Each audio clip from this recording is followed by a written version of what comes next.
Hi കൂട്ടുകാരെ, പുതിയൊരു വീഡിയോയിലേക്ക് എല്ലാവർക്കും സ്വാഗതം. അങ്ങനെ വിനയൻ ദാസിനോട് വന്നിട്ട് പറയാണ്, പ്ലീസ് ദയവ് ചെയ്ത് എനിക്ക് ഈ കേസിൽ നിന്ന് ഒഴിവാക്കി തരുമോ? ഈ കേസ് ഒഴിവാക്കി കഴിഞ്ഞാൽ തീർച്ചയായും എൻ്റെ പേരുള്ള ഈ പ്രശ്നത്തിനൊരു പരിഹാരമാവുമെന്നിങ്ങനെ പറയാനേട്ടോ. അങ്ങനെ ദാസിൻ്റെ മുന്നിൽ കെഞ്ചുന്നത് കാണുമ്പോൾ ദാസിന് വിനയനൊരു ജോലിയുടെ ആ ഒരു ആഗ്രഹം, അവനെ നന്നാവാൻ താല്പര്യമുണ്ടെങ്കിൽ അവനെ നന്നാക്കണമെന്നും ദാസിൻ്റെ മനസ്സിലും തോന്നുകയാണ് കേട്ടോ. എന്നാൽ ഈ സമയം ഇപ്പുറത്താണെങ്കിലോ രഘു ഈ സത്യങ്ങൾ അറിയാൻ വേണ്ടി തൻ്റെ വീട്ടിലോട്ട് പോകാനായിട്ട്, കാരണം ദയ ഈ പണം എടുത്തിട്ടുണ്ടോ എന്ന് അറിയണമല്ലോ. കാരണം ശബരി പറഞ്ഞ ആ വാക്ക് തൻ്റെ വീട്ടിൽ ആരും തന്നെ മോഷ്ടിച്ചിട്ടില്ല, അത് താൻ തെളിയിച്ചു. എന്നാൽ ഇനി ദയാണ് ആ പണം കൊണ്ടുപോയിട്ടുള്ളത്, അതിൽ നിന്ന് 1,00,000 രൂപ ദയ എടുത്തിട്ടുണ്ടെങ്കിൽ അതറിയണമല്ലോ എന്നുള്ള ആ ഒരു തീരുമാനത്തിൽ വീട്ടിലോട്ട് വരാനായിട്ടാണ്. അപ്പോൾ വീട്ടിൽ വന്ന ഉടൻ തന്നെ രഘുവിൻ്റെ മുഖമൊക്കെ ഒരു ജാതി ആയിട്ടുണ്ട്. അപ്പോഴേക്കും അമ്പിളി വന്നിട്ട് ചോദിക്കുകയാണ്, എന്താണ് രഘുട്ട, എന്താ പറ്റിയതെന്നിങ്ങനെ അമ്പിളി ചോദിക്കുകയാണ്. അപ്പോൾ ഉടൻ തന്നെ രഘു പറയുകയാണ്, ഒന്നുമില്ല. അപ്പോഴേക്കും അമ്പിളി പറയുകയാണ്, ഇവിടെ തമ്പായി വന്നിരുന്നു എന്ന് പറയാനിട്ട്. അയാൾ എന്താ വന്നത്? അയാൾ കുറേ ഭീഷണിപ്പെടുത്തുന്ന കാര്യങ്ങൾ പറഞ്ഞിട്ടാണ് ഇവിടെ നിന്ന് പോയത്. അതെന്താ എന്ന് ചോദിക്കുമ്പോൾ അയാൾ പറഞ്ഞത്, ഇവിടെ വരുമ്പോൾ ഇവിടുത്തെ ചിട്ടവട്ടത്തിനനുസരിച്ച് സർപ്പകോവിൽ പോയി പ്രാർത്ഥിക്കണം, അതൊക്കെ കഴിഞ്ഞതിന് ശേഷം ഇങ്ങോട്ടേക്ക് കയറാൻ പാടുള്ളൂ. പ്രേത പൈശാചിക ശക്തികളൊക്കെ ഇവിടെ ഉണ്ടെന്നും ആത്മാക്കൾ നിങ്ങളെ സ്വീകരിച്ചിട്ടില്ല എന്നും എന്നൊക്കെ പറഞ്ഞിട്ട് ഓരോ അന്ധവിശ്വാസങ്ങളിലൂടെ ഞങ്ങളെ കടത്തിക്കൊണ്ടുപോയി ഭീഷണിപ്പെടുത്തുന്നതും ഭയപ്പെടുത്തുന്നതുമായ ഒരു കാര്യമാണ് അയാളിൽ നിന്ന് കാണാൻ കഴിഞ്ഞതെന്ന് പറയട്ടോ. അപ്പോൾ ഇത് കേൾക്കുന്ന രഘു പറയാണ്, ഒന്ന് കഴിഞ്ഞാൽ ഒന്നാണല്ലോ, ഇനി എന്തായാലും അമ്മാവനോട് ചോദിച്ചിട്ട് ആവാം ഇനി ബാക്കി കാര്യങ്ങൾ, ഞാൻ അതൊന്നല്ല പറയാൻ വന്നത്. അപ്പോഴേക്കും ചീരവും അനുപമയൊക്കെ വരികയാണ് കേട്ടോ. എന്താ പ്രശ്നം, എന്തെങ്കിലും പ്രശ്നമുണ്ടോ? ആ ഉണ്ട്, ദയയുടെ പ്രശ്നമാണ്. ഇനി ഇവൾ എന്താ ഇവിടെ ഇരുന്ന് കാട്ടിക്കൂട്ടുന്നത് എന്ന് പറഞ്ഞ ഉടൻ തന്നെ അവളെ ആ പണമെടുത്തില്ല, ശബരിയുടെ വീട്ടിൽ നിന്ന് 5,00,000 രൂപ എടുത്തില്ല, അത് തിരിച്ചു കൊടുത്തില്ല, പിന്നെ എന്താ കുഴപ്പമെന്ന് അമ്പിളി ചോദിക്കുമ്പോഴേക്കും രഘു പറയണേ, സംഭവം കൊടുത്തിരിക്കുന്നു, പക്ഷേ ആ പണം പോലീസുകാരും എണ്ണിയില്ല. ഈ പറയുന്ന വീട്ടിലെത്തിയതിന് ശേഷം ശബരി തൻ്റെ ആവശ്യങ്ങൾക്ക് എടുത്തു നോക്കുമ്പോഴാണ് അതിൽ 1,00,000 രൂപ കുറവുണ്ടെന്ന് അറിഞ്ഞത്. അത് കേൾക്കുന്ന അമ്പിളി പറയണ, അതെടുത്തത് അവരുടെ വീട്ടുകാർ തന്നെ ആയിരിക്കുമെന്ന് പറഞ്ഞ ഉടനെ, ഇല്ല, അവരുടെ വീട്ടുകാരല്ല എന്ന് ശബരി തെളിയിച്ചു കഴിഞ്ഞിരിക്കുന്നു. അത് ശബരിക്കുള്ളിലും ആ സംശയമുണ്ടായിരുന്നു, പക്ഷേ അവരുടെ വീട്ടുകാരല്ല എന്ന് തെളിയിച്ചത് കൊണ്ട് തന്നെ ആ പണം എടുത്തത് ദയാണെന്ന് പറഞ്ഞ് ശബരി വന്നിട്ടുണ്ടെന്ന് പറയട്ടോ. ഇത് കേട്ടിട്ടാണ് ദയ പതുങ്ങി വരുന്നത്. ദയക്ക് ഒറ്റക്കൊരു റൂമിലിരിക്കാനൊക്കെ പേടിയായി തുടങ്ങുകയാണല്ലോ.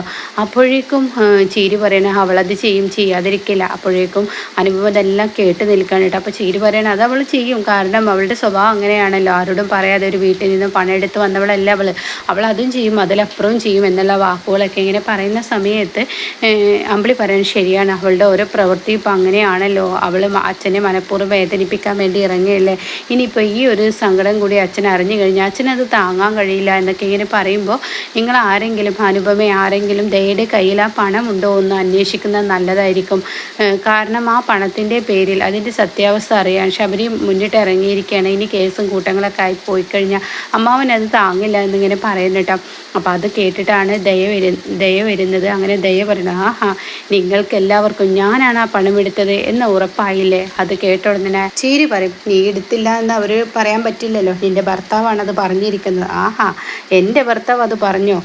എന്നാൽ എൻ്റെ ഭർത്താവ് പറഞ്ഞപ്പോൾ നിങ്ങളും അത് ഉറപ്പിച്ചോ? അപ്പോഴേക്കും അനുപമ പറയണം, മോളെ, നീ എടുത്തോ ഇല്ലേ എന്നുള്ളതല്ല, ഉണ്ടെങ്കിൽ അതങ്ങ് കൊടുത്തേക്ക്, എടുത്തില്ലെങ്കിൽ ആ സത്യാവസ്ഥ നീ പറഞ്ഞേക്ക്, ഈ പ്രശ്നത്തിനൊരു പരിഹാരം കണ്ടെത്തണമല്ലോ എന്ന് പറയുമ്പോഴേക്കും ദയ പറയണം, നിങ്ങളെല്ലാവരും കൂടി എന്നെയാണല്ലേ ഇപ്പോൾ പ്രതിയാക്കിയിരിക്കുന്നത്, എന്നാൽ ഞാനത് എടുത്തു എന്ന് നിങ്ങളുടെ ഉള്ളിൽ തോന്നുകയാണെങ്കിൽ നിങ്ങളൊരു പണി ചെയ്തേക്ക്, അച്ഛനിൽ നിന്ന് ആ പണം അങ്ങ് വാങ്ങിച്ചു കൊടുത്തേക്കും, അത്രയേ ഉള്ളൂ എന്ന് പറഞ്ഞ ഉടൻ തന്നെ രഘു പറയണം, അതിൻ്റെ ആവശ്യം എന്താ, നീ എടുത്തെങ്കിൽ നീ ആ പണം തിരികെ കൊടുത്താൽ കുഴപ്പമില്ലല്ലോ, അമ്മാവനിൽ നിന്നൊന്നും ആ പണം വാങ്ങണ്ട എന്ന് പറയുമ്പോഴേക്കും അങ്ങ് പൊട്ടിത്തെറിച്ചും കൊണ്ട് ദയ പറയണേ, അതെ, ഈ രഘുവേട്ടന് വേണ്ടി 25,00,000 രൂപ എൻ്റെ അച്ഛനായ ഈ പറയുന്ന ആനന്ദം മാഷിന് അത് കൊടുക്കാമെങ്കിൽ എന്തുകൊണ്ട് ഈ പറയുന്ന എനിക്ക് 1,00,000 രൂപ തന്നാൽ കുഴപ്പമെന്നുള്ള ആ ചോദ്യം വന്നു കേട്ടോ.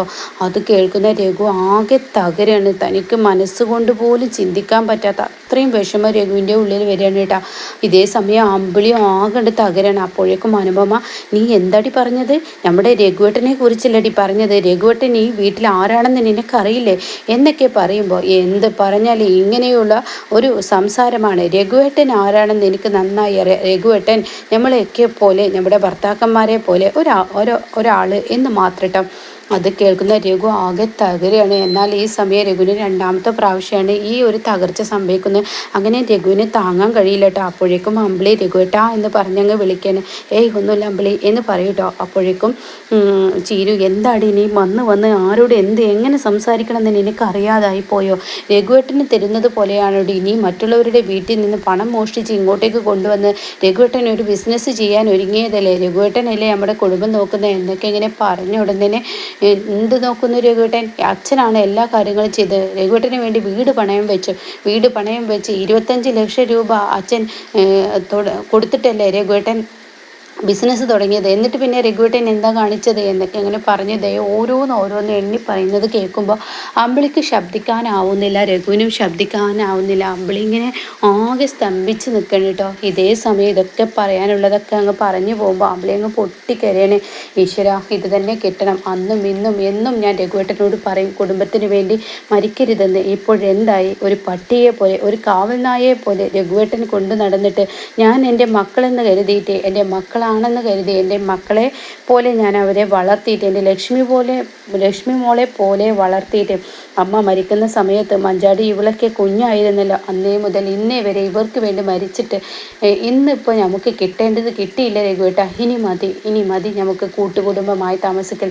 രഘുവേട്ട, നമുക്ക് സ്വന്തമായി ഒരു ബിസിനസ് തുടങ്ങി സ്വന്തമായി വീടെടുത്ത് നമുക്ക് മാറി താമസിക്കാമെന്ന് പറയാനിട്ടാ. അത് കേൾക്കുന്ന രഘു ആകെ ഷോക്കായി നിൽക്കണം. ഇതേ സമയം അവിടെ അനുപമ വന്നിട്ട് പറയും, എൻ്റെ രഘുവേട്ട, അമ്പിളി ചേച്ചി നിങ്ങളിത് വിഷയമാക്കേണ്ട. അവൾക്ക് തലക്ക് ഭ്രാന്ത് പിടിച്ചിരിക്കുകയാണ്. അവളുടെ ഈ ഭ്രാന്ത് എവിടോട്ടാണ് ഈ പോകുന്നതെന്ന് പറയാൻ പറ്റില്ല എന്നൊക്കെ അതിനെ പറയണേട്ടോ.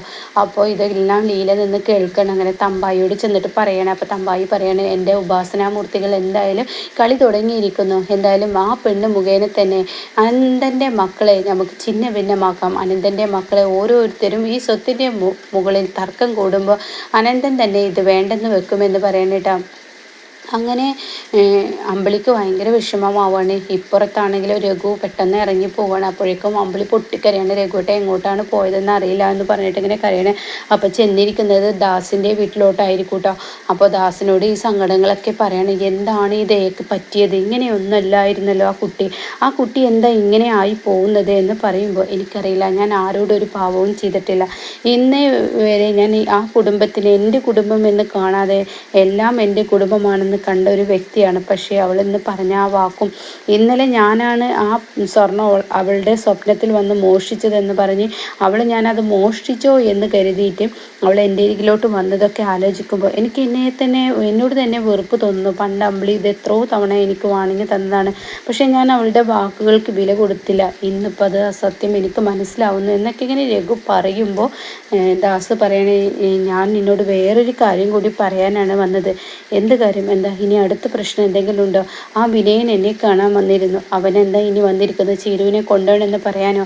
എനിക്കിനി ആരുടെയും കാര്യത്തിൽ ഇടപെടാൻ വയ്യ, മടുത്തു. നാളെ ചീരുവും എൻ്റെ നേർക്ക് വിരൽ ചൂണ്ടുമോ എന്ന് പറയാൻ കഴിയില്ല. അതല്ലടാ, ഈ കേസ് ഉണ്ടല്ലോ, ഈ കേസിൻ്റെ കാര്യം, മഞ്ചാടി കൊടുത്തിരിക്കുന്ന ആ കേസിൻ്റെ കാര്യം, അത് ഒഴിവാക്കണമെന്ന് പറയാനാണ്. അത് ഒഴിവാക്കി കിട്ടിയാൽ അവന് നല്ലൊരു ജോലി കിട്ടും, അതിന് വേണ്ടിയാണ് എന്നൊക്കെ ഇങ്ങനെ പറയുമ്പോൾ ദാസിനോട് പറയണേ, നിങ്ങൾ തന്നെ പറഞ്ഞാൽ മതി. ഞാൻ അമ്മാവനോട് ഇനിയൊന്നും പറയാൻ പോകുന്നില്ല. എനിക്ക് എങ്ങനെയെങ്കിലും എൻ്റെ കടബാധ്യതകളൊക്കെ തീർക്കണം. 25 ലക്ഷം രൂപ അമ്മാവന് തിരികെ കൊടുക്കണം.